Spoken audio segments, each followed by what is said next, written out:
Coa Team yongeye kutwibutsa yuko Open Mainnet ari ku itariki 20 bakaba batubwiye yuko habura umunsi umwe wonyine Open Mainnet ikaba. Aya matangazo rero muragenda kuri Twitter niho rino tangazo barishyize, abakeneye kujya kurisoma mugende musome. Bongeye kutwibutsa yuko Open Mainnet ibura umunsi umwe, ubwo nejo mwitegure mwese tangire mubikuze payi zanyu. Ariko nubwo Open Mainnet igiye gufungurwa ku mugaragaro, ndagira ngo mbwire abapayona mubigiremo ubwitonzi, mubikuze payi zanyu mwitonze. Ikindi nk'abapayona, nk'umupiyona umaze kumenyera ibintu bya cryptocurrency, witondere guhita ubikura kuko aya mafaranga ashobora kubamo challenge mu gihe cyo gutangira mu gihe cya mbere. Reka rero tumaze duha ikaze mbansuhuze n'abantu murimo mundeba hano kuri kamera. Ndabasuhuje mwese, amahoro y'Imana akomeza abane namwe. Reka duhe n'ikaze rero abantu bashyashya bageze kuri uyu muyoboro. Mwebwe mugeze kuri uyu muyoboro bwa mbere, bahaye ikaze murisanga muri uyu muryango wa P-Mining TV. Uyu muyoboro rero ni umuyoboro bagezeho ikiganiro cya Pi Network, kandi wiyemeje kubafasha kugeza aho buri muntu wese azaba amaze gusobanukirwa ibijyanye na Pi Network. Si ibyo byonyine, n'andi makuru atandukanye y'amakryptocurrency ndetse n'andi makuru yose mwakenera muzasanga kuri uyu muyoboro P-Mining TV. Hanyuma rero mbahaye ikaze abantu bashyashya. Nusanga amakuru rero anyura kuri uyu muyoboro uzajya uyakenera, urakanda subscribe ukandi no kunzogera kugira ngo igihe cyose twaprodinzeho ikiganiro nawe ujye ukibona. Nawe rero wamaze gukanda subscribe, ndabashimiye rwose, ndabashimiye mbikuye ku mutima. Uyu mwanya ni uwanyu, iyi video ni iyanyu. Icyo musabwa ni ugukanda kuri like, mukandika muri comment, mukanyereka yuko igihe cyose tuba turi kumwe. Ndabashimiye. Hanyuma rero reka dutangire ikiganiro cyacu. Ikiganiro cyacu reka tucyazikire kuri uyu munsi w'ejo. Umunsi w'ejo abapiyona murawubona gute? Ndatekereza ko ibyishimo buri muntu wese ko byagenda kose, aho uri hose ndatekereza ko uri muserebura. Uko mu minsi ishize twajyaga kugera ku gihe cya Open Mainnet cyangwa ku ma grace period, tugatangira tukavuga ngo uko byagenda kose ishobora kwimuka, ishobora kugera gute. Ariko noneho Coa Team yongeye kuduha itangazo itubwira yuko Open Mainnet isigaje umunsi umwe wonyine. Murumva rero nta gisibya, nta mpinduka ihari, ntaki. Ejo ku isaha ya 4 ku bantu bari mu Rwanda muramwatangiye kurya amafaranga, muramwatangiye kuyarya, muramwatangiye kwisengerera, muramwatangiye kugura amamodoka, ibintu byose mukeneye ejo tayari. Rero ni ibyishimo ku bapayona. Ngewe ndababwira ngo uko numva meze nako murabireba kuri kamera, ibyishimo ni byinshi cyane. Hanyuma rero uyu munsi w'ejo ni umunsi udasanzwe. Ni umunsi udasanzwe aho umuntu wamayininze payi azaba noneho agiye gusarura mu byo yahinze. Reka rero twe guserebura mbere yuko Open Mainnet iba, ahubwo ejo ku isaha ya 4 muzaze tubyine, muzaze duserebure, muzaze tugire gute, tuzahurire kuri uyu muyoboro abantu twese dukurikira P-Mining TV, muze tuganire rwose tuvuge uko byagenze. Yes, hanyuma muzibuke na bagenzi banyu. Reka mvuge ngo muzibuke bagenzi banyu, kuko murabizi neza yuko hari abatarabona KYC, hari abakiri muri tentative, hari abarokinze 100%. Yes, mujye mwibuka bagenzi banyu, wenda nicyo nababwira.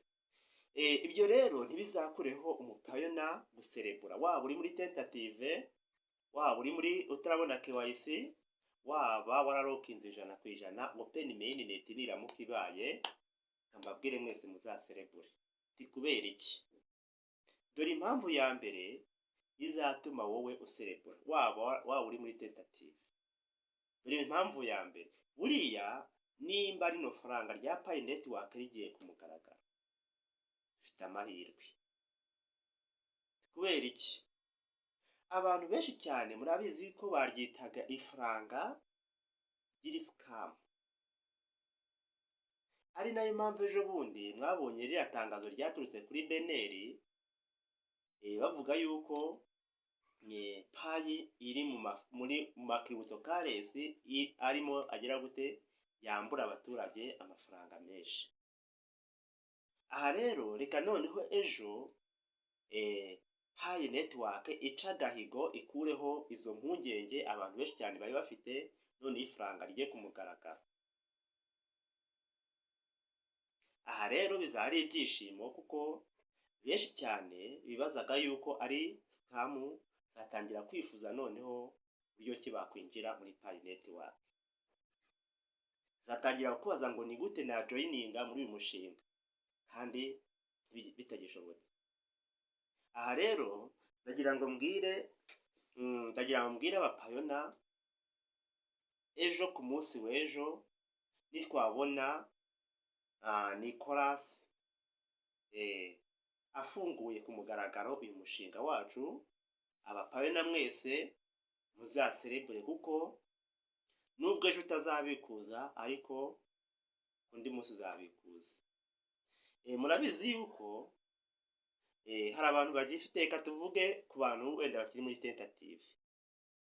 Abantu bakiri muri tentative ndabizi murimo muribaza ibintu byinshi cyane.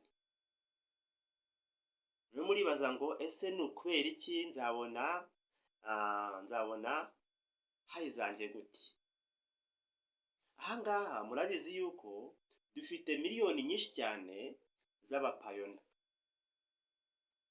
kandi uzi neza yuko muri izo miliyoni zitarenze 10 wenda n'imwe, ntabwo mperuka kuri update wenda yaho zigeze z'abantu bakoze migration, ariko ndahamya ko zitararenga miliyoni 11. Abo ngabo nibo bamaze guhabwa migration. Ubwo urumva muri miliyoni zirenga wenda 60 hamaze kuvamo miliyoni 10 zonyine zakoze migration. Urumva abandi bimeze gute? Abandi twese turategereje, kandi nta mupayona n'umwe habe n'uyu nguyu uzigera uhomba Pi yiwe, kirazira. Hano rero impamvu ni iyi ngiyi yatumye habaho gutanga migration nkeya, abandi bakaba bakiri muri tentative. Impamvu ya mbere ni iyi ngiyi. Buriya ntago ari byiza yuko bari kurekura Pi icyarimwe, ntabwo byari kuba byiza. Kubera iki? Hano ifaranga ryari guhita ritakaza agaciro, aho uzasanga Pi noneho imwe yikoza muri 0 n'ibice. Hanga ari gusanga iri faranga ritaye agaciro.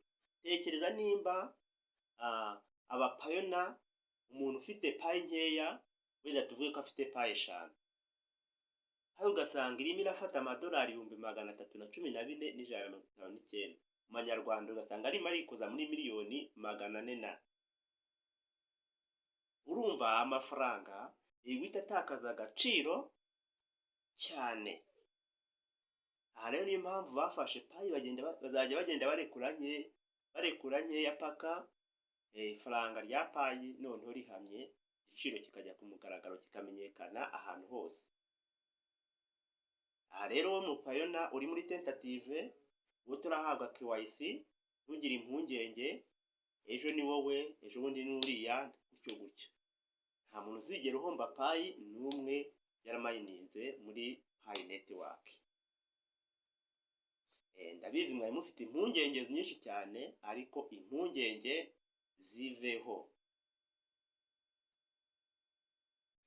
Kandi namwe buriya mwitegereje mugatekereza kure murasanga niko bimeze. Aha rero ku bantu bari muri tentative 90% murabizi yuko wemerewe guhabwa migration. Buriya ntago bafata ziriya miliyoni zose zamayininze amakawuti bayarejete. Buriya biza kuba ngombwa yuko bazazirejeta ari kubona amatangazo.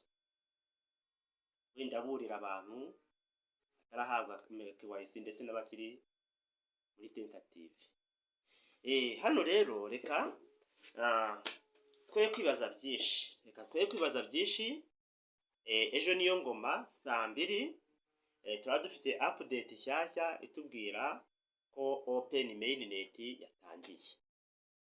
Rero twitege update y'ejo, niba izaza ifite igiciro cya payi, nimba tuzakoresha GCV, nimba wenda buri muntu azakoresha igiciro yumva ashaka. Reka tubitegereze ejo maze turebe ngo turatangira gukoresha payi ku giciro iki ngiki. My friend, icyo dusabwa ni ugukurikira update 100% zirimo zitangwa na Pi Network. Kandi narabwiye ngo mujye mugerageza ziriya mbuga za Pi Network muzikurikire, kuko buriya niho hanyura amatangazo menshi. Buriya muri dashboard hanyura rya tangazo riri rusange, ariko nimba wenda Pi Network kuba timu yateguye itangazo igiye guheza abapayona, zarishyira kuri Twitter, shyire kuri Instagram, yuze kuri YouTube yabo gutya. Ariko buri itangazo rya kunyura hano kuri dashboard zasanga ari 1%.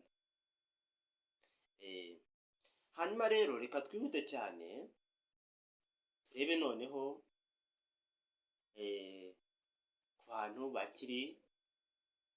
ku bantu bari batarahabwa KYC. Turibaza ngo ese umuntu utarahabwa KYC we bimeze biti?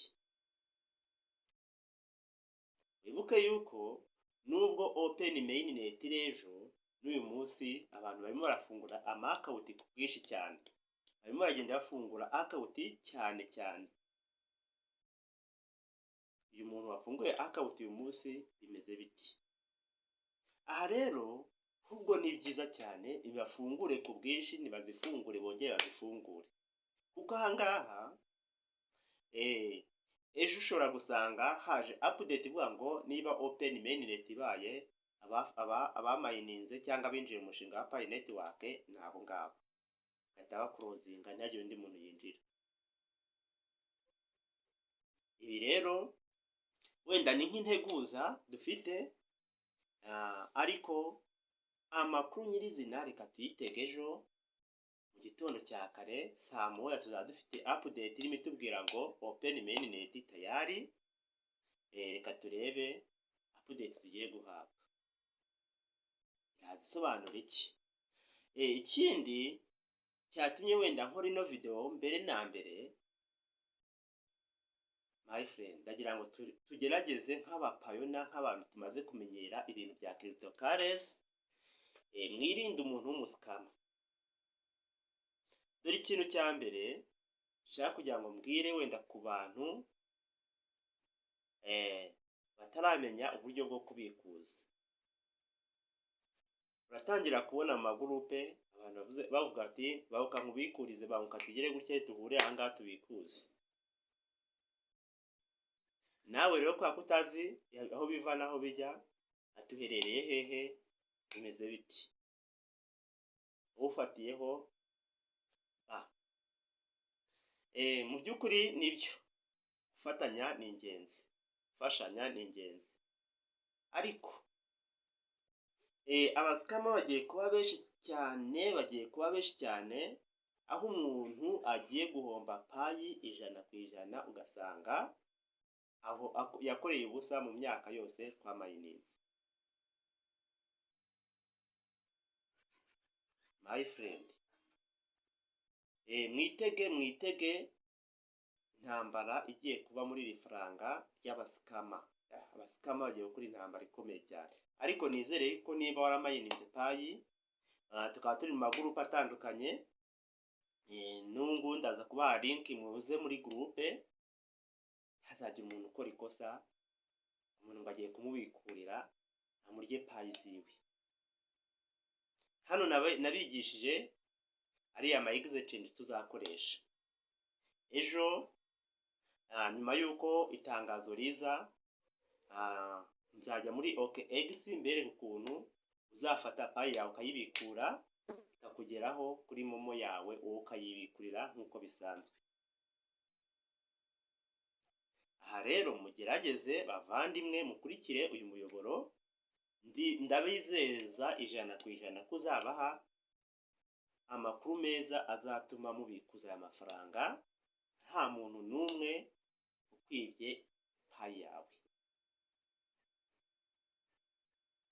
Reka rero mbashimire, mbabwire ngo update y'uyu munsi yari yo kubabwira yuko dusigaje umunsi umwe ku isaha 4 y'ejo, buri muntu wese akajya kuri account yiwe, kuri wallet yiwe, tangira kurya ku mafaranga.